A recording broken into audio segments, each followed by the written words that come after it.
Kailan siya ngayon? Eh, kailan na eh. Dati nga wala eh. Dito ako tinuruan ng tatay ko muna mag-drive ng motor. So, sa lugar na to, yan. Ramdam na ramdam mo na yung antipolo. Yan. Dito kami tinuturuan mag-drive ng motor at dito rin kami tinuturuan mag-drive ng kone. Dati private yan. Ayun, ano na, research na. Sa likod niya may maliit na half-court dati. Kaya kami naglalaro. Dito na wala yung aso ko. Ito dati puro talahib ko eh.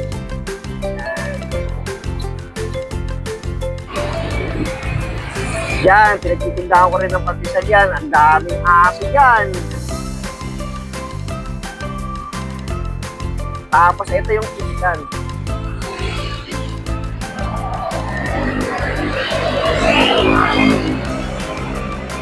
Ang malupit. Kaya kami nagsiswimming. Yan. Yan. Yung tawag na